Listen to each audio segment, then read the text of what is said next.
ครับสวัสดีครับผมบุญถาวรปัญญาสิทธิ์หรือปัญญามณีโชติผู้สื่อข่าวและผู้บริการครับมีข่าวใหม่เกิดขึ้นในสังคมออกมาไขข่าวไขปัญหาว่าข้อเท็จจริงที่เกิดขึ้นนั้นเข้าข่ายความผิดหรือเป็นไปตามที่บทบัญญัติของกฎหมายบัญญัติไว้ขัดและแย้งต่อบทบัญญัติของกฎหมายหรือไม่อย่างไรชัดเจนชัดแจ้งครับเมื่อวานนี้ก็ยังเป็นกระแสสังคมและเป็นประเด็นที่ถกเถียงกันมากมายนะครับในกรณีที่มีการประกาศรายชื่อผู้ที่ได้รับการ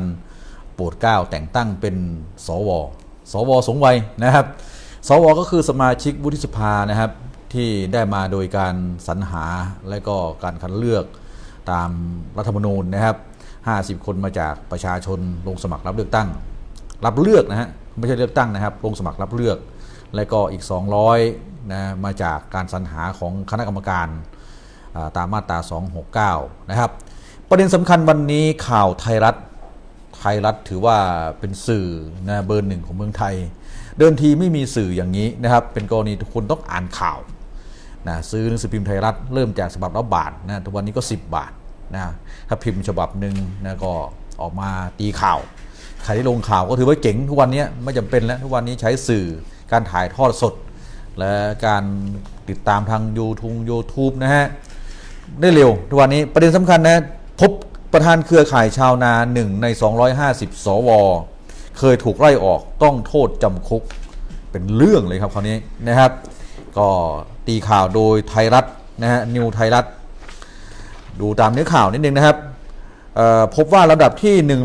146อาจหวยออกที่146นายระวีรุ่งเรืองประธานเครือข่ายชาวนาเป็นหนึ่งในรายชื่อผู้ได้รับการโปรดเกล้าแต่งตั้งเป็นสวในคราวนี้นะครับก็ตีข่าวว่าเป็นบุคคลที่มีคุณสมบัติอาจเข้าข่ายต้องห้ามไม่ให้ดำรงตำแหน่งสวนะเขาบอกว่าตามเนื้อข่าวก็บอกชัดเจนว่านะมีลักษณะต้องห้ามตามมาตรา14 วงเล็บ 10นะในกรณีเคยถูกสั่งให้พ้นราชการหน่วยงานของรัฐหรือรัฐวิสาหกิจเพราะทุจริตต่อหน้าที่หรือกระทำการทุจริตประพฤติมิชอบในราชการแห่งพระราชบัญญัติประกอบรัฐธรรมนูญว่าด้วยการได้มาซึ่งสมาชิกวุฒิสภา2561แน่นอนครับนายระวีเป็นบุคคลที่มีชื่อมาจากการคัดเลือกของคณะกรรมการสรรหาวุฒิสภานะจำนวน194 คนที่มีพลเอกประวิตรวงษ์สุวรรณบิ๊กป้อมนะครับเป็นประธานในการสรรหาโดยนายระวีรุ่งเรืองมีตำแหน่งปัจจุบันเป็นประธานเครือข่ายชาวนาได้รับการพิจารณาสรรหาเข้ามาได้รับการแต่งตั้งเป็นสวนะครับก็เป็นกรณีที่ว่านี่ดังกล่าวนี้นายระวีรุ่งเรืองยังเคยไปสมัครรับเลือกตั้งนายกองค์การบริหารส่วนตำบลหนองขนานอำเภอเมืองจังหวัดเพชรบุรีเมื่อปี 2551 ได้กระทำความผิดฐานแจ้งความบันเท็จต่อผอ.การเลือกตั้งประจำอบต.หนองขนานอำเภอเมืองจังหวัดเพชรบุรีมีความซึ่งความจริงแล้วนายระวีรุ่งเรืองเป็นผู้ไม่มีคุณสมบัติและมีลักษณะต้องห้ามในการสมัครรับเลือกตั้งจนกระทั่งได้มีการดำรงตำแหน่งเรื่อยมาต่อมาคณะกรรมการประจำจังหวัดเพชรบุรีได้รับเรื่องร้องเรียนและตรวจสอบพบว่านายระวีรุ่งเรืองมีลักษณะต้องห้ามจริงจึงเสนอเรื่องให้นายอำเภอเมืองเพชรบุรีดำเนินการตามขั้นตอนของกฎหมายและยังได้เสนอพนักงานอัยการจังหวัดเพชรบุรียื่นฟ้องต่อศาลมีความผิดเกี่ยวกับเอกสารนะฮะตามมาตรา267จำคุก6 เดือนปรับ 6,000 บาทโทษจำคุกให้รอไว้2 ปีศาลอุทธรณ์พิพากษายืนเมื่อวันที่28พฤศจิกายน2559นะฮะก็เป็นกรณีที่หลายคนบอกว่าแล้วมันจะเข้าข่ายความผิดหรือไม่อย่างไรนะฮะกรณีคำพิพากษาของศาลถึงที่สุดแล้วก็ถือว่าต้องคำพิพากษาเรามาไล่ดูคุณสมบัติของบุคคลที่จะรับการแต่งตั้งนะเป็นสมาชิกวุฒิสภามันต้องเป็นไปตามรัฐธรรมนูญก่อนอันดับแรกต้องไล่สายรัฐธรรมนูญถือว่าเป็นกฎหมายสูงสุดของประเทศดังนั้นกฎและข้อบังคับใดจะขัดและแย้งต่อรัฐธรรมนูญไม่ได้ถ้าเราไปดูรัฐธรรมนูญนะครับถ้าหากว่าคุณสมบัติและต้องห้ามสสเราก็ต้องดูตามมาตรา98นะครับถ้าสส98นะครับแต่ถ้าหากเป็นสมาชิกวุฒิสภานะครับการได้มาหรือการสรรหานะฮะก็ต้องไปดูตามมาตรานะครับ108ขอไข่นะฮะลักษณะต้องห้าม108ขอไข่ตามรัฐธรรมนูญ2560นะครับบอกว่าบุคคลห้ามไม่ให้สมัครรับเลือกตั้งตามมาตรา98นะครับวงเล็บ1 2 3 4 5 10 11 12 13 14 ก็ไปดูครับนะฮะมาตรา98วงเล็บ10วงเล็บ10ก็บอกชัดเจนครับว่าวงเล็บ10นะครับก็คือต้องคำพิพากษานะครับถึงที่สุดและดูมาตราวงเล็บ8มีครับ8นะฮะในมาตรา98นะครับ98วงเล็บ8ก็คือนะครับเคยถูกสั่งให้พ้นราชการหน่วยงานของรัฐหรือรัฐวิสาหกิจเพราะทุจริตต่อหน้าที่หรือถือว่ากระทำการทุจริตหรือประพฤติผิดชอบในวงราชการกฎหมายใช้คำว่าเคยครับเคยถูกสั่งให้พ้นราชการดูนะครับกฎหมายใช้คำว่าเคยถูกสั่งให้พ้นจากราชการนะกรณีใครก็ช่างที่เคยถูกสั่งให้พ้นจากราชการนั้นก็จะเข้าข่ายมีลักษณะต้องห้ามมิให้ดำรงตำแหน่งสมาชิกวุฒิสภาประเด็นสำคัญนะครับเมื่อนายละวีนะครับก็เป็นบุคคลที่เคยถูกนะฮะให้สั่งให้ไล่ออกราชการเมื่อปี39ดังนั้นถ้าหากดูตามบทบัญญัติของกฎหมายรัฐธรรมนูญมาตรา9มาตรา108ขอไข่นะครับวงเล็บ1ที่บอกว่าลักษณะต้องห้ามบุคคลต้องห้ามมีให้สิทธิสมัครรับเลือกตั้งตามมาตรา98วงเล็บ1วงเล็บ2วงเล็บ3วงเล็บ4วงเล็บ5 6 7วงเล็บ8นี่ไงครับนี่ก็คือจะเป็นบุคคลที่ขาดคุณสมบัตินะไม่สามารถที่จะลงตำแหน่งสมาชิกวุฒิสภาได้ก็เป็นกรณีที่เป็นหน้าที่ของประธานคณะกรรมการนะฮะในการคัดเลือกสวตามเนื้อข่าวก็คือพลเอกประวิตรวงษ์สุวรรณประเด็นสำคัญคนก็หลายคนก็สงสัยว่าแล้วกรณีดังกล่าวนี้ผลจะออกมาอย่างไงแน่นอนครับถ้าหากคุณสมบัติก็มีลักษณะต้องห้ามก็ไม่อาจที่จะลงตำแหน่งได้การทูลเกล้านะฮะในกรณีดังกล่าวนั้นก็ต้องไล่สายไปหลายคนว่าแล้วกรณีดังกล่าวนั้นมันจะได้รับอานิสงส์นะจากกรณีที่มีพระราชบัญญัติล้างมลทินในวโรกาสพระบาทสมเด็จพระปรมินทรมหาวิภพอดุลยเดชมีภูมิพลพระชนมพรรษา80 ปีก็คือร9นะครับท่านได้มีพระราชบัญญัติโปรดเกล้าไว้เมื่อปี2550เมื่อครบ80 ปีนะฮะพรรษานะครับจะได้รับอานิสงส์ผลบุญนี้หรือเปล่าต้องไปดูนะครับกรณีดังกล่าวว่านายละวีเนี่ยนะครับหลังจากที่มีคำสั่งให้ออกราชการไล่ออกนะครับเราได้รับผลอานิสงส์ตรงนี้หรือเปล่าถ้าไปดูตามพระราชบัญญัติล้างมลทินนะ2550นะก็บอกชัดเจนว่าในมาตราไหนครับดูนะครับเราไล่สายดูในมาตรา3นะครับอ่านให้ฟังเลยนะครับมาตรา3นะก็คือผู้ต้องโทษหมายความว่าผู้ต้องคำพิพากษาหรือคำสั่งของศาลให้ลงโทษหรือกักขังและให้หมายความรวมถึงผู้ถูกลงโทษโดยคำสั่งที่ชอบด้วยกฎหมายซึ่งมีผลเช่นเดียวกับการลงโทษโดยคำพิพากษาหรือคำสั่งของศาลนะครับและก็มาดูอนุ2นะครับบอกว่ายังไงนะครับผู้ถูกลงโทษทางวินัยหมายความว่าผู้ถูกลงโทษหรือลงทันเพราะกระทำผิดวินัยตามกฎหมายระเบียบข้อบังคับประกาศหรือคำสั่งของกระทรวงทบวงกรมราชการส่วนภูมิภาคราชการส่วนท้องถิ่นหน่วยงานของรัฐหรือรัฐวิสาหกิจและให้หมายความรวมถึงผู้ถูกลงโทษหรือลงทันโดยคำสั่งที่ชอบด้วยกฎหมายซึ่งมีผลเช่นเดียวกับการถูกลงโทษหรือลงทันทางวินัยมาตรา4นะครับให้ล้างมลทินให้แก่บรรดาผู้ต้องโทษในกรณีความผิดต่างๆที่ได้กระทำก่อนหรือในวันที่5ธันวาคมพศ2550และให้พ้นโทษไปแล้วและได้พ้นโทษไปแล้วก่อนหรือในวันที่พระราชบัญญัตินี้ใช้บังคับโดยให้ถือว่าผู้นั้นมิเคยถูกลงโทษในกรณีความผิดนั้นๆนะครับบอกว่าให้ถือว่าผู้นั้นมิได้เคยถูกลงโทษในกรณีความผิดนั้นๆมาตรา5นะครับให้ล้างมลทินให้แก่บรรดาผู้ถูกลงโทษทางวินัยในกรณีซึ่งกระทำก่อนหรือในวันที่5ธันวาคม2550และได้รับโทษหรือรับทันทั้งหมดหรือบางส่วนไปก่อนหรือในวันที่พระราชบัญญัตินี้ใช้บังคับให้ถือว่าผู้นั้นไม่เคยถูกลงโทษหรือลงทันตามวินัย กรณีนั้นๆนะอันนี้มาตรา5นะครับมาตรา6บรรดาผู้ถูกสั่งให้ออกราชการอันไม่ใช่เป็นการลงโทษทางวินัยหรือในวันที่5ธันวาคมพศ2550และบรรดาผู้ถูกดำเนินการทางวินัยในกรณีกระทำผิดวินัยซึ่งผู้บังคับบัญชาได้สั่งยุติเรื่องหรืองดโทษหรือในวันที่5ธันวาคม2550ให้ผู้นั้นไม่ต้องพิจารณาเพิ่มโทษหรือถูกดำเนินการทางวินัยในกรณีนั้นต่อไปมาตรา7การล้างมลทินตามมาตรา4และมาตรา5ไม่ก่อให้เกิดสิทธิแก่ผู้ได้รับการล้างมลทินในอันที่จะเรียกร้องสิทธิหรือประโยชน์ใดๆทั้งสิ้นมาตรา8ให้นายกรัฐมนตรีรักษาการตามพระราชบัญญัตินี้ผู้รับสนองพระบรมราชโองการไพบูลย์วัฒนสิริธรรมรองนายกรัฐมนตรีนั่นคือล้างมลทินนะครับก็ต้องกลับไปดูว่ารัฐธรรมนูญตามมาตรา98นะฮะวงเล็บ8บัญญัติว่า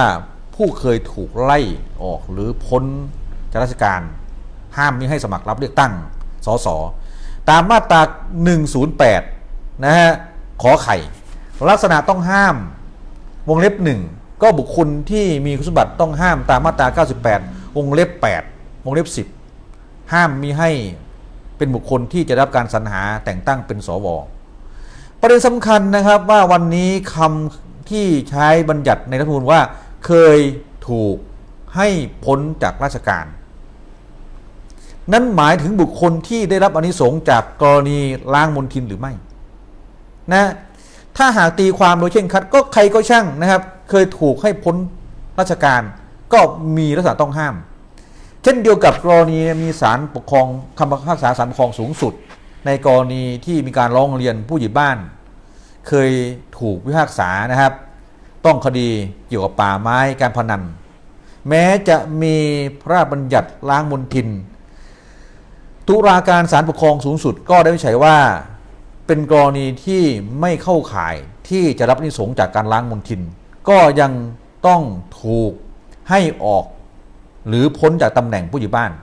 อันนี้มีคำพิพากษาศาลปกครองสูงสุดนะครับที่วางพัฒฐานไปแล้วก็เช่นเดียวกันครับในกรณีดังกล่าวนี้ที่คุณละวีรุ่งเรืองนะฮะต้องคำพิพากษานะครับเกี่ยวกับกรณีดังกล่าวนี้เป็นกรณีที่หลายคนบอกว่ามันจะเข้าข่ายหรือไม่นะครับว่าได้รับอานิสงส์ประเด็นจะมีการออกพระราชบัญญัติล้างมลทินกี่ครั้งก็ช่างแต่เราดูข้อความคำว่าเคยถูกให้พ้นราชการคำว่าเคยถูกให้พ้นราชการนะครับถึงแม้คุณจะถูกได้รับอานิสงส์จากกรณีพระราชบัญญัติล้างมลทินมันมีการตีความและคำวินิจฉัยของศาลตุลาการนะฮะสูงสุดของศาลปกครองได้วางมาตรฐานไปแล้วเพราะถือว่าบุคคลนั้นมีคุณสมบัติก็คือประพฤติไม่ชอบไม่สมควรที่รับการโปรดเกล้าแต่งตั้งให้เป็นข้าราชการการเมืองข้าราชการส่วนท้องถิ่นการเป็นผู้ใหญ่บ้านก็ถือว่าต้องมีคุณสมบัติครบถ้วนนะฮะในกรณีลักษณะกฎหมายปกครองส่วนท้องถิ่นนะกฎหมายปกครองลักษณะการปกครองนะครับเมื่อผู้ใหญ่บ้านเคยต้องคำพิพากษาเกี่ยวกับคดียาเสพติดเกี่ยวกับป่าไม้เพราะว่าป่าไม้การพนันที่ศรีสะเกษนะครับก็มีการร้องกันนะครับหลังจากมีการเลือกตั้งแล้วชนะได้มีการแต่งตั้งจากนายอำเภอผู้ว่าให้เป็นผู้ใหญ่บ้านแล้วภายหลังเขาไปตรวจพบบอกว่าเคยต้องคำพิพากษาเกี่ยวกับคดีพรบป่าไม้ครอบครองนะฮะการทำฟืนนะทำถ่านเกินกว่าปริมาณที่กฎหมายกำหนดพ้นนะครับและก็มีเรื่องนี้มีการวางแนวพัฒฐานที่ศาลปกครองสูงสุดเนี่ยได้วางมาแล้วในมุมมองของผมนะในฐานะนักกฎหมายมหาชนคนที่จะรับการแต่งตั้งเป็นสวก็ต้องมีความพฤติเรียบร้อยนะฮะไม่ใช่เอาบุคคลกิเลสลาดมาเป็นสวเนี่ยมันไม่เหมาะนะครับเรื่องนี้ก็ต้องดูว่าทางมือกฎหมายชั้นหนึ่งนะของประเทศไทยอาจารย์วิษณุเครืองามจะออกมาว่าอย่างไงต้องไปดูเจตนารมณ์ของกฎหมายรัฐธรรมนูญมาตรา98วงเล็บ8และวงเล็บ10นะฮะวงเล็บ8ก็บอกชัดเจนว่านะครับบุคคลที่เคยเลยครับ เคยถูกเคยถูกนะครับให้พ้นจากราชการหนึ่งปลดออกไล่ออกก็คือพ้นจากราชการหน่วยงานของรัฐแน่นอนครับเคยเป็นเจ้าที่ฝ่ายปกครองระดับ3นะมีการเรียกรับเงินแล้วก็มีคำสั่งของปกครองนะฮะอธิบดีกรมปกครองให้ไล่ออกนายละวีรุ่งเรืองนะฮะแต่คราวนี้บิ๊กป้อมนะฮะประธานกรรมการสรรหาสวก็แต่งตั้งให้เป็นสว1 ใน 194 คนเรื่องนี้ต้องตีความโดยด่วนไม่ให้มีการถกเถียงกันมากมายถ้าหากบอกว่าได้รับอานิสงส์นะครับจากกรณีพรบหรือพระราชบัญญัติล้างมลทินมันก็จะไปขัดและแย้งกับคำพิพากษาศาลปกครองสูงสุดที่บอกว่าบุคคลที่จะมีการแต่งตั้งได้ในกรณีเคยถูกต้องคำพิพากษาตามพระราชบัญญัติที่ต้องห้ามในลักษณะต้องห้ามมิให้ดำรงตำแหน่งผู้ใหญ่บ้านในกรณีความผิดที่สำเร็จแล้วแม้จะรับสารภาพศาลปกครองเขียนละเอียดนะครับเรื่องนี้บอกว่าคนที่จะเข้าสู่ตำแหน่งทางการเมืองหรือเป็นผู้นำหมู่บ้านมันต้องมีคุณสมบัติที่ปราศจากมีคุณสมบัติไม่ขัดต่อความสงบเรียบร้อยศีลธรรมอันดีงามแต่เรื่องนี้ก็เป็นเรื่องใหญ่นะครับว่าท่านวิษณุเครืองามหรือบุคคลที่เป็นกรรมการ1 ใน 9 เสือนะครับที่บิ๊กป้อมเป็นประธานเนี่ยได้วิจัยเรื่องนี้ว่าละเอียดถี่ถ้วนหรือยังมีคำพิพากษาว่อนเลยครับวันนี้ก็มีคนที่ติดตามเรื่องนี้ส่งคำพิพากษามาให้ผมเพียบเลยครับแล้วก็คำสั่งเดี๋ยวจะลงในไลน์ให้ดูนะครับเมื่อคำพิพากษาศาลตัดสินแล้วนี่สามารถลงได้ค่อยอ่านตามไลฟ์สดข้างล่างนี้นะครับก็ต้องติดตามครับว่าเรื่องนี้จะออกมาอย่างไงนะครับส่วนตัวผมเองมองว่ากฎหมายใช้คำว่าเคยถูกให้พ้นราชการย่อมไม่รับอานิสงส์จากพระราชบัญญัติล้างมลทินก็ใช่ว่าเคยไงฮะถ้างั้นก็เขียนเลยว่าหากเคยแล้วเนี่ยนะครับหรือบุคคลที่ได้รับอานิสงส์แล้วไม่มีความผิดตามพระราชบัญญัตินะครับล้างมลทิน2550เนี่ยก็เขียนให้ชัดไปเลยเรื่องนี้ก็ต้องคงส่งให้ศาลรัฐธรรมนูญตีความนะครับแต่ถ้าหากกรณีว่าขัดจริงแล้วครับขาดคุณสมบัติจริงแล้วใครจะรับผิดชอบแน่นอนครับกรรมการสรรหาและคนที่ทูลเกล้าต่อพระบาทสมเด็จพระเจ้าอยู่หัวก็ต้องรับผิดชอบในเรื่องนี้นะเอาเรื่องที่ไม่เป็นมงคลเนี่ยไปให้พระองค์ท่านเนี่ยนะได้โปรดเกล้าลงมาก็ต้องรับผิดชอบไปอันนี้สมมุตินะครับว่าขาดนะครับแต่ในนามนักกฎหมายมหาชนอย่างผมคนบ้านนอกเด็กเลี้ยงควายคนหนึ่งนะครับอ่านกฎหมายทุกวันศึกษากฎหมายทุกวันเรียนปริญญาโทก็ไม่จบเพราะว่าอะไรชอบทะเลาะกับอาจารย์นะครับเหลือเล่มเดียวเล่มสุดท้ายอาจารย์ให้ส่ง IS นะครับผมก็ไม่ทำเพราะอาจารย์พูดไม่ถูกไม่เข้าหูผมไม่ทำแต่ผมก็อ่านหนังสือกฎหมายทุกวันนะครับวันนี้ตามมาตรา98เนี่ยผมจะตีความกฎหมายโดยเคร่งครัดตามรายลักษณ์อักษรเคยถูกสั่งให้พ้นราชการก็นายละวีรุ่งเรืองก็เคยถูกสั่งให้พ้นราชการเรื่องจริงไม่เรื่องเท็จเป็นหน่วยงานของรัฐก็แน่นอนเขาเคยลงตำแหน่งเป็นเจ้าที่ปกครองนะครับแล้วก็ให้หรือถือว่ากระทำทุจริตหรือประพฤติมิชอบของราชการก็ทำไม่ชอบนะเป็นที่สุดแล้วไม่ได้ไปฟ้องศาลปกครองเพื่อถอนคำสั่งนั้นก็ชัดเจนนะฮะวันนี้ก็ดูมาตรฐานกฎหมายจะดิ้นไปทางไหนวันนี้ก็อยากรู้เหมือนกันว่าจะดิ้นไปทางไหนนะครับอยากรู้ว่ามือกฎหมายของรัฐบาลนะฮะท่านอาจารย์วิษณุอาจารย์ผมเนี่ยจะออกมาตีเรื่องนี้ว่ายังไงตีความตามเจตนารมณ์กฎหมายนะที่บัญญัติไว้ต้องตีความโดยเคร่งครัดตามรายลักษณ์อักษรหรือจะไปตีตามเจตนารมณ์ส่วนอื่นอันนี้ผมก็ไม่ทราบนะครับมุมมองผมนะครับว่าบุคคลที่จะได้รับการแต่งตั้งเป็นสวเนี่ยนะฮะสวถือว่าเป็นสภาสูงนะครับนำรูปแบบของวุฒิสภาเนี่ยมาจากอังกฤษแต่งตั้งสวเนี่ยคือแต่งตั้งจากบุคคลที่มีชื่อเสียงนะครับในสังคมเพื่อมาทำหน้าที่ในการกรองกฎหมายแต่ไปเอาคนที่ถูกพิพากษาจำคุกน่ะแต่รอลงอาญาไว้มาเป็นสวและไปเอาคนที่เคยถูกใ ให้พ้นจากราชการมาเป็นสวเนี่ยเหมาะสมไหมครับพี่น้องประชาชนครับนั้นให้พี่น้องประชาชนคิดเอาเองผมไม่คิดตามเพราะว่ามันชัดเจนอยู่แล้วเรามาดูนิดนึงนะครับก็มาตรา98วงเล็บ10ก็ไปใช้กับมาตรา108ขอไข่นะครับเคยต้องคำพิพากษาถึงที่สุดว่ากระทำผิดต่อตำแหน่งหน้าที่ราชการหรือต่อตำแหน่งหน้าที่การยุติธรรมหรือกระทำความผิดกฎหมายพนักงานองค์การหรือหน่วยงานของรัฐหรือความผิดเกี่ยวกับทรัพย์ที่กระทำโดยทุจริตตามกฎหมายอาญาความผิดตามกฎหมายว่าด้วยการกู้ยืมเงินอันเป็นการฉ้อโกงประชาชนกฎหมายว่าด้วยยาเสพติดในฐานผู้ผลิตนำเข้าส่งออกหรือผู้ค้ากฎหมายว่าด้วยการพนันในความผิดฐานเป็นเจ้ามือหรือเจ้าสำนักกฎหมายว่าด้วยการป้องกันปราบปรามการค้ามนุษย์กฎหมายว่าด้วยการป้องกันการฟอกเงินนะครับ11นะครับหน้าเข้าข่ายตัวนี้ครับไทยรัฐยังตีความไม่ชัดเจนก็คือไหนครับ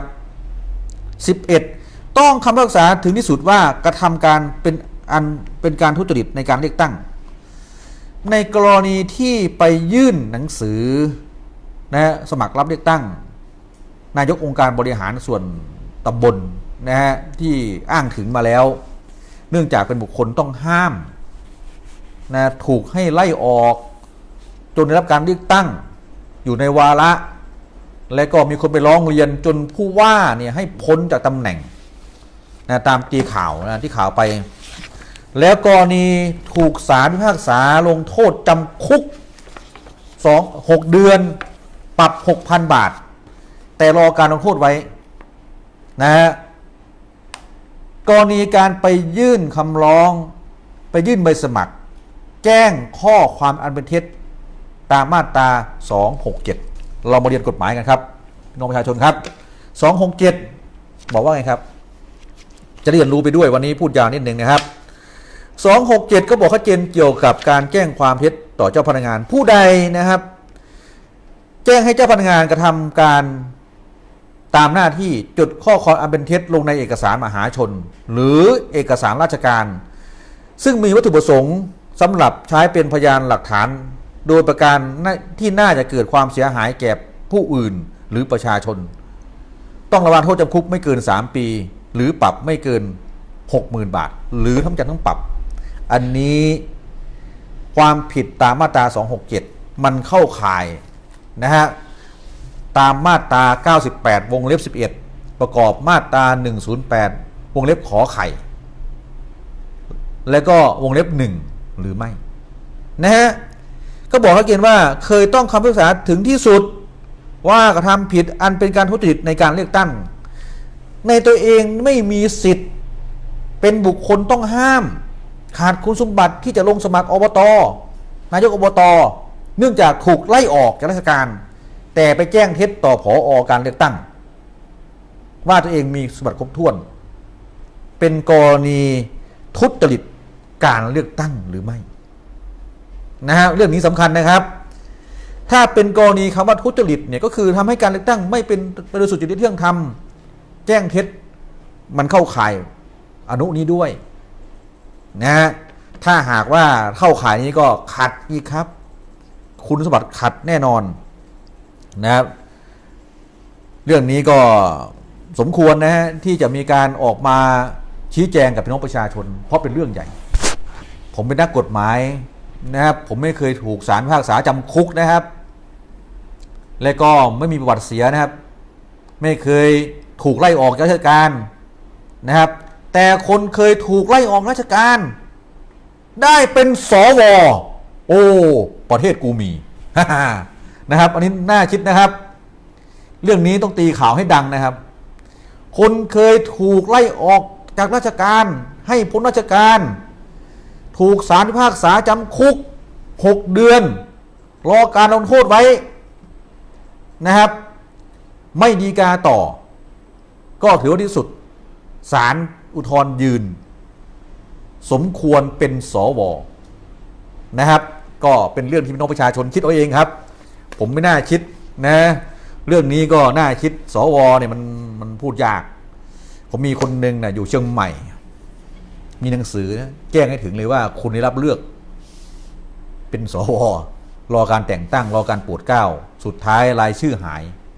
นี่คือเมืองไทยนี่คือประเทศไทยผมไม่ได้เสียใจฮะที่ไม่ได้เป็นสวนะครับเพราะว่าออกมาตีข่าวเรื่องนี้พูดข่าวเรื่องนี้เพื่อต้องการให้เกิดบรรทัดฐานทางกฎหมายวันนี้ฝากถึงอาจารย์วิษณุเครืองามผมเคยศึกษากับท่านวันนี้ฝากถึงบิ๊กป้อมพลเอกประวิตรวงษ์สุวรรณท่านใช้มาตรฐานตัวไหนในการที่ไปแต่งตั้งคัดสรรนายระวีรุ่งเรืองเมื่อนายระวีเคยเป็นบุคคลให้พ้นราชการมีความผิดตามประมวลกฎหมายอาญามาตรา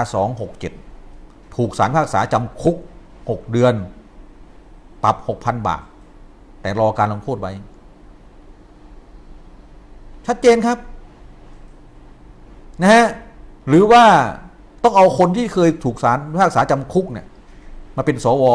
จะได้เป็นร่างกฎหมายใหม่ใช่ไหมฮะนั่นก็เป็นเรื่องของท่านผมไม่รู้นะอันนี้คือถามว่าผมตีข่าวให้ประชาชนได้รับทราบว่าตามไทยรัฐบอกเมื่อเป็นเรื่องจริงก็ต้องมาพูดพี่น้องประชาชนช่วยแชร์คลิปนี้ออกไปให้มากที่สุดให้ได้สัก1,000 คลิปนะฮะ1,000 แชร์ไปมากๆนะครับจะได้รู้ว่าการตีความกฎหมายของคสช.ของมือกฎหมายรัฐบาลท่านอาจารย์วิษณุเครืองามตามมาตรา98นะครับวงเล็บ8วงเล็บ10วงเล็บ11นะครับในกรณีคุณระวีรุ่งเรืองเนี่ยขัดและแย้งต่อรัฐธรรมนูญตามมาตรา98ประกอบมาตรา108วงเล็บขอไข่และวงเล็บ1หรือไม่และเป็นบุคคลที่ต้องห้ามตามมาตรา14แห่งพระราชบัญญัตินะฮะประกอบรัฐธรรมนูญว่าด้วยการได้มาซึ่งสวนะครับ2561ก็มาตรา14ชัดเจนนะครับตามพระราชบัญญัติประกอบรัฐธรรมนูญว่าด้วยการได้มาซึ่งสมาชิกวุฒิสภานะครับมาตรา14ผู้สมัครต้องไม่มีลักษณะต้องห้ามดังต่อไปนี้นะฮะวงเล็บ10เคยถูกสั่งให้พ้นราชการนะฮะก็ต้องไปดูนะเรื่องนี้ก็เป็นกรณีที่ผมออกมาไขข่าวให้พี่น้องประชาชนได้รับทราบว่าเรื่องดังกล่าวนั้นจะมีการชี้แจงหรือว่าเป็นกรณีที่ชอบด้วยกฎหมายหรือไม่ก็จะศึกษาเรื่องนี้ด้วยการนำคำพิพากษาของศาลปกครองสูงสุดที่เคยวินิจฉัยเกี่ยวกับกรณีของผู้ใหญ่บ้านนะครับมาตีแผ่ให้พี่น้องประชาชนได้รับฟังด้วยก็ฝากถึงนะครับวันนี้พี่น้องประชาชนนะครับการบังคับใช้กฎหมายต้องบังคับโดยสุจริตและเที่ยงธรรมต่อประชาชนอย่างเสมอภาคและเท่าเทียมกันถ้าหากเป็นกรณีคณะกรรมการนะครับสรรหาบุคคลที่สมควรได้รับการแต่งตั้งเป็นสวนะครับตามพระราชบัญญัตินะตามรัฐธรรมนูญนะครับมาตรา269นะเดี๋ยวมาดูกันครับ269ว่าไงครับวันนี้พูดกฎหมายล้วนๆเลยนะครับ269นะครับมันจะได้ชัดเจนชัดแจ้งนะครับเป็นบทเฉพาะการนะครับ269นี่ว่าด้วยการได้มาซึ่งสวนะ269ก็จะมีบัญญัติชัดเจนเลยว่าการสรรหาต้องมายังไงนะมาตรา269นี่บอกว่าในวรรคเริ่มแรกนะครับให้วุฒิสภาประกอบด้วยสมาชิกจำนวน250 คนซึ่งพระมหากษัตริย์แต่งตั้งตามที่คณะรักษาความสงบแห่งชาติถวายคำแนะนำโดยในการสรรหาและแต่งตั้งให้ดำเนินการตามหลักเกณฑ์และวิธีการดังต่อไปนี้วงเล็บ1นะครับให้มีคณะกรรมการสรรหาสมาชิกวุฒิสภาคณะหนึ่งซึ่งคณะรักษาความสงบแห่งชาติแต่งตั้งจากผู้ทรงคุณวุฒิซึ่งมีความรู้และประสบการณ์ในด้านต่างๆและมีความเป็นกลางทางการเมืองจำนวนไม่น้อยกว่า9 คนแต่ไม่เกิน12 คนมีหน้าที่ดำเนินการสรรหาบุคคลซึ่งสมควรเป็นสมาชิกวุฒิสภาตามหลักเกณฑ์และวิธีการดังต่อไปนี้อันนี้คือมาตรา269วงเล็บ1นะครับกอไก่คือในกลุ่มของผมนะครับ ให้คณะกรรมการการเลือกตั้งดำเนินการจัดให้มีการเลือกสมาชิกวุฒิสภาตามมาตรา 107 จำนวน 200 คน ตามพระราชบัญญัติประกอบรัฐธรรมนูญว่าด้วยการได้มาซึ่งสมาชิกวุฒิสภาโดยให้ดำเนินการให้แล้วเสร็จก่อนวันที่มีการเลือกตั้งสมาชิกสภาผู้แทนราษฎรตามมาตรา 268 ไม่น้อยกว่า 15 วันแล้วนำรายชื่อเสนอต่อคณะรักษาความสงบแห่งชาติก็ต้องเสนอรายชื่อก่อน 15 วันในวันที่ 24 มีนา 2562 อันนี้คือกลุ่มของผมนะครับ 200 คนก็เสนอไปแล้วแต่งตั้งไปแล้วขอไข่นะครับให้คณะกรรมการสรรหาสมาชิกวุฒิสภาคัดเลือกบุคคลผู้มีความรู้ความสามารถที่เหมาะสมในอันจะเป็นประโยชน์แก่การปฏิบัติหน้าที่ของวุฒิสภาและการปฏิรูปประเทศมีจำนวนไม่น้อยกว่า 400 คนหลักนะครับรัฐธรรมนูญบอกว่าอันจะเป็นประโยชน์แก่การปฏิบัติหน้าที่ของวุฒิสภาและการปฏิรูปประเทศแต่วันนี้บิ๊กป้อมไปเอาบุคคลที่ถูกเคยให้พ้นราชการโดนไล่ออกและศาลพิพากษาจำคุกแจ้งเท็จต่อกกต.ตามมาตรา 267 ศาลจำคุก 6 เดือนปรับ 6,000 บาทรอการลงโทษมาเป็นสว.เป็นประโยชน์แน่ประเทศชาติและบ้านเมือง 400 คนตามวิธีการที่คณะกรรมการสรรหาสมาชิกวุฒิสภากำหนดแล้วนำรายชื่อเสนอต่อคณะรักษาความมั่นคงแห่งชาติทั้งนี้ต้องดำเนินการให้แล้วเสร็จไม่ช้ากว่าระยะเวลาที่กำหนดตามกอไก่ก็ไม่ช้ากว่า 15 วันก่อนมีการเลือกตั้งนะครับสสคอควายนะครับให้คณะกรรมการให้คณะรักษาความสงบแห่งชาติคัดเลือกผู้ได้รับเลือกตามกอไก่จากบัญชีรายชื่อที่ได้รับจากคณะกรรมการเลือกตั้งให้ได้จำนวน 50 คนจาก 200 นะครับเอา 50 คนและคัดเลือกรายชื่อสำรองจำนวน 50 คนโดยการคัดเลือกดังกล่าวให้คำนึงถึงบุคคลจากกลุ่มต่างๆอย่างทั่วถึงและนี่ครับจะมาเข้าสู่กระบวนการ194 บวก 6ให้คัดเลือกบุคคลจากบัญชีรายชื่อที่รับการสรรหาตามขอไข่ให้ได้จำนวน100นะครับ94 คนรวมกับผู้ดำรงตำแหน่งปลัดกระทรวงกลาโหมผู้บัญชาการทหารสูงสุดผู้บัญชาการทหารบกผู้บัญชาการทหารเรือผู้บัญชาการทหารอากาศและผู้บัญชาการตำรวจแห่งชาติเป็นจำนวน250 คน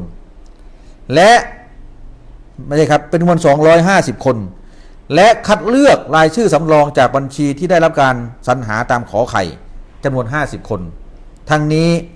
ให้เสร็จภายใน3 วันนับแต่วันประกาศผลสมาชิกสภาผู้แทนราษฎรตามมาตรา 268 เห็นไหมครับ2นะครับมิให้นำความในมาตรา 108 ขอไข่นะครับขอไข่นะครับลักษณะต้องห้ามวงเล็บ 6 108 ขอไข่วงเล็บ 6ก็คือบุคคลที่เคยเป็นรัฐมนตรีสามารถเป็นสวได้ในส่วนที่เกี่ยวกับเคยดำรงตำแหน่งรัฐมนตรีมาใช้บังคับแก่ผู้ดำรงตำแหน่งสมาชิกวุฒิสภาซึ่งได้รับการสรรหาตามวงเล็บ 1 ขอไข่และมิให้นำความในมาตรา 108 ขอไข่ในลักษณะต้องห้ามวงเล็บ 2 มาตรา 184 วงเล็บ 1 และมาตรา 185 มาใช้บังคับแก่บุคคลซึ่งได้รับแต่งตั้งเป็นสมาชิกวุฒิสภาโดยตำแหน่งก็คือเป็นข้าราชการนะครับคนที่ได้เป็นสว6 ตำแหน่งก็คือที่บอกผบทบทรอะไรพวกเนี้ยนะครับก็ไม่ให้นำมาใช้บังคับเพราะว่าเป็นข้าราชการของรัฐอายุสวมี5 ปีเห็นไหมครับณวันนี้ที่รัฐบาลมือกฎหมายรัฐบาลอาจารย์วิษณุเครืองามต้องตอบก็คือว่านายระวีรุ่งเรืองเป็นบุคคลขัด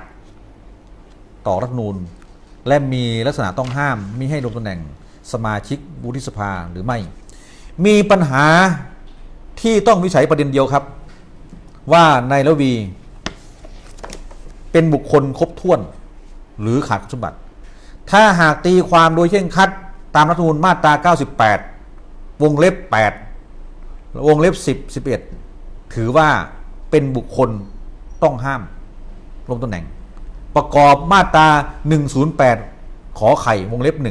1 บุคคลต้องห้ามตามมาตรา 98 ก็คือห้ามประกอบกับมาตรา 14 นะครับวงเล็บ 8 วงเล็บ 10 นะครับ 14 นะครับ 14 ตามพระราชบัญญัติประกอบรัฐธรรมนูญว่าด้วยการได้มาซึ่งสมาชิกวุฒิสภา 2561 มาตรา 14 วงเล็บ 10 เคยถูกสั่งให้พ้นราชการก็คือไล่ออกนะครับแล้ววันนี้มีปัญหาเดียวที่จะชอบด้วยกฎหมายก็ไปตีความครับว่านายละวีเนี่ยเคยถูกสั่งให้ออกให้พ้นราชการจริงแต่ได้รับอานิสงส์ผลบุญตามพระราชบัญญัติล้างมลทิน 2550 หรือไม่ถ้าหากได้รับอานิสงส์นะครับมันก็จะไปขัดและแย้งกับคำพิพากษาของศาลปกครองสูงสุดที่ว่าบุคคลที่จะได้รับการแต่งตั้งเป็นผู้ใหญ่บ้านผู้นำท้องถิ่นเนี่ยนะกฎหมายลักษณะปกครองส่วนนายรัฐปกครองนะครับต้องเป็นผู้ที่มีพฤติเรียบร้อยสมบูรณ์ไม่ขัดศีลธรรมอันดีงามแต่บุคคลเคยถูกสั่งให้ออกราชการบุคคลที่เคยถูกให้พ้นราชการบุคคลที่ถูกให้จำคุกแต่รอลงยาไว้เป็นบุคคลที่เหมาะแล้วหรือที่เป็นสวก็เป็นกรณีที่ผมไม่อาจที่จะไปชี้นำได้แต่ในรัฐธรรมนูญนะฮะก็บอกชัดเจนตามมาตรา 269 บอกว่าบุคคลที่จะได้รับการแต่งตั้งนะก็ต้องเป็นบุคคลที่มีความรู้ความสามารถมีความเชี่ยวชาญนะครับที่บัญญัติไว้ตามมาตรา 269 ขอไข่ให้กรรมการสรรหาสมาชิกวุฒิสภาคัดเลือกบุคคลผู้มีความรู้ความสามารถที่เหมาะสมในอันจะเป็นประโยชน์แก่การปฏิบัติหน้าที่ของวุฒิสภาและปฏิรูปประเทศไม่น้อยกว่า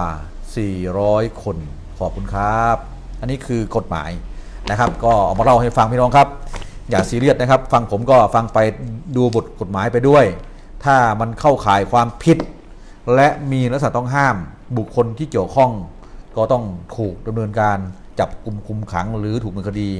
ให้เป็นไปตามบทบัญญัติของกฎหมายประเพณีการปกครองของประเทศไทยเดิมทีปกครองในระบอบสมบูรณาญาสิทธิราชย์กษัตริย์เป็นผู้ดูแลสะสางคดีความถ้าใครทูลเกล้าเท็จต่อกษัตริย์สมัยก่อนนะครับในการปกครองระบอบสมบูรณาญาสิทธิราชย์ต้องเอามาตัดหัว7ชั่วโคตรนะครับเพราะว่าโกหกกษัตริย์แต่หลังจากมีการปฏิวัติสยาม 2475 เปลี่ยนจากการปกครองในระบอบสมบูรณาญาสิทธิราชย์มาเป็นราชาธิปไตยหรือประชาธิปไตยอันมีพระมหากษัตริย์ทรงเป็นประมุขมีรัฐธรรมนูญบัญญัติไว้รัฐธรรมนูญถือว่าเป็นกฎหมายสูงสุดบทและบัญญัติใดจะขัดและแย้งไม่ได้วันนี้เรามาศึกษารัฐธรรมนูญก่อนสักนิดหนึ่งนะที่จะไลฟ์สดแล้วก็จบในคลิปนี้นะครับมาตรา 5 รัฐธรรมนูญแห่งราชอาณาจักรไทย 2560 ประกาศใช้เมื่อวันที่ 6 เมษายน 2560 นะครับในเป็นปีที่ 2 ในรัชกาลปัจจุบันนะครับบัญญัติไว้ชัดเจนว่ารัฐธรรมนูญเป็นกฎหมายสูงสุดของประเทศบทบัญญัติใดของกฎหมายกฎหรือข้อบังคับหรือการกระทำใดขัดหรือแย้งต่อรัฐธรรมนูญบทบัญญัติหรือการกระทำนั้นเป็นอันใช้บังคับมิได้เห็นไหมครับก็กลับไปดูว่าพระราชบัญญัติล้างมลทินมาขัดกับรัฐธรรมนูญมาตรา 98 วงเล็บ 8 วงเล็บ 10 11 ประกอบมาตรา 108 ขอไข่วงเล็บ 1 ประกอบกับมาตรา 14 พระราชบัญญัติประกอบรัฐธรรมนูญว่าด้วยการได้มาซึ่งสมาชิกวุฒิสภา 2561 หรือไม่วันนี้ผมบุญถาวรปัญญามณีโชติออกมาไขข่าวในกรณีไทยรัฐตีข่าวละวีรุ่งเรืองนะฮะขัดหรือแย้งหรือมีสมบัติไม่ครบถ้วนที่จะถูกแต่งตั้งให้เป็นสวหรือไม่ก็เป็นกรณีที่มีการโปรดเกล้าไปแล้วนะครับส่วนคุณสมบัติจะครบถ้วนหรือไม่อย่างไรนั้น เมื่อคสชนะครับมีหน้าที่ในการเสนอนะต่อพระบาทสมเด็จพระเจ้าอยู่หัวพระมหากษัตริย์โปรดเกล้าไปแล้วประเด็นมีข้อร้องเรียนเกิดขึ้นกกตไม่ได้มีอำนาจวินิจฉัยเรื่องนี้คนที่จะมีอำนาจวินิจฉัยนั้นก็คือรัฐธรรมนูญศาลครับศาลรัฐธรรมนูญนะฮะบุคคลที่มีความเชี่ยวชาญในเรื่องนี้ผมวานพี่ศรีวราพี่ศรีวราพี่ศรีสุวรรณโทษทีครับพี่ศรีสุวรรณจันยานักร้องมือหนึ่งของประเทศไทยได้โปรดนะฮะไปสร้างบรรทัดฐานในกรณีดังกล่าวด้วยพรุ่งนี้ได้โปรดนำข่าวและคลิปผมนะที่พูดมาทั้งหมดในวันนี้ไลฟ์สดมาวันนี้ไปประกอบคำร้องยื่นคำร้องต่อผู้ตรวจการแผ่นดินเป็นช่องทางหนึ่งว่านายระวีรุ่งเรืองเนี่ยเป็นบุคคลมีลักษณะต้องห้ามนะที่จะลงตำแหน่งสวหรือไม่เพื่อให้ผู้ตรวจการแผ่นดินเนี่ยได้รับคำร้องแล้วก็ส่งเรื่องนี้ไปยังศาลรัฐธรรมนูญเพื่อวินิจฉัยชี้ขาดต่อไปนะครับเรื่องนี้ก็เป็นเรื่องที่ใหญ่พอสมควรนะครับนะผมนี่ตีความกฎหมายโดยเคร่งครัดเนื้อกฎหมายบอกว่าเคยถูกให้พ้นราชการเคยถูกนี่ครับนะเมื่อเขาเป็นคนถูกไล่ออกก็ชัดเจนก็ตีตามตัวบทนะโดยความเคร่งครัดตามรัฐอักษร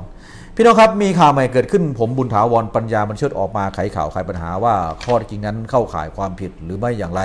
วันนี้ได้พูดยาวไปชัดเจนชัดแจ้งในตัวบทกฎหมายก็สามารถเปิดดูได้ใน Google และห้องสมุดกฎหมายของประเทศไทยหากเป็นความผิดหรือมีเหตุต้องห้ามรัฐบาลต้องรับผิดชอบในเรื่องนี้และบุคคลที่เสนอต้องรับผิดชอบในเรื่องนี้